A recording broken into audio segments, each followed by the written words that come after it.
সবাইকে স্বাগতম।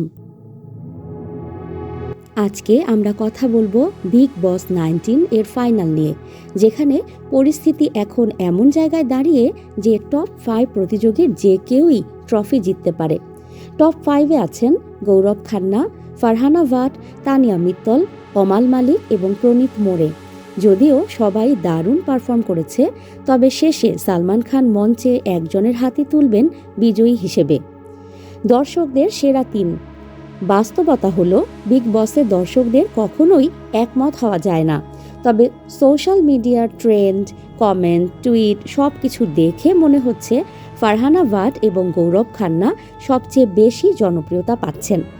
দুজনেরই উত্থান পতন ছিল, দুজনকেই দর্শক প্রচুর ভালোবাসছে, সুতরাং এরা টপ 2-এ থাকলে অবাক হওয়ার কিছু নেই। বাকি 3 জন হলেন অমাল, প্রণীত এবং তানিয়া। এর মধ্যে অনেকেই মনে করেন প্রনীত মোরে হবেন সেকেন্ড রানার আপ।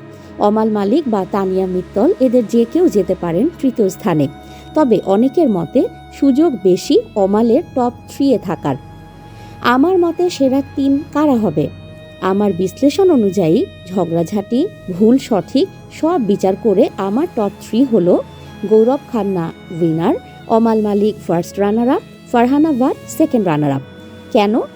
কারণ গৌরব একজন প্রতিষ্ঠিত টিভি তারকা, জনপ্রিয়তা প্রচুর, ডেইলি সোপ থেকে শুরু করে সেলিব্রিটি মাস্টার শেফে জেতা সব মিলিয়ে তার বিশাল ফলোয়িং রয়েছে।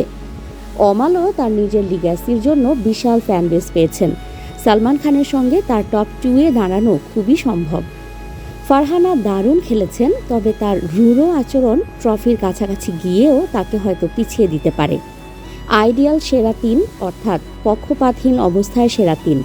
যদি আমরা জনপ্রিয়তা, ফ্যান বেস ইত্যাদি বাদ দিয়ে শুধু খেলা দেখি, তাহলে আদর্শ সেরা 3 হওয়া উচিত Farhana Bhatt winner, Tanya Mittal first runner up, Amaal Mallik second runner up. এখানে গৌরবের নাম নেই কেন?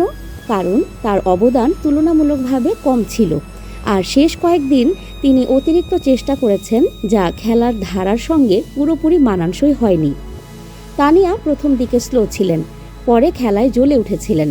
যদিও গ্রুপের সঙ্গে বড় ঝগড়ায় পড়ে তার গেম ডাউন হয়ে যায়, না হলে তিনি আরও এগোতে পারতেন। এখন অপেক্ষা শুধু 7 ডিসেম্বরের। কে তুলবেন বিগ বস 19-এর ট্রফি? সব প্রশ্নের উত্তর মিলবে 7 ডিসেম্বর ফাইনাল রাতেই। নিউজ ডেস্ক, সংযুক্ত।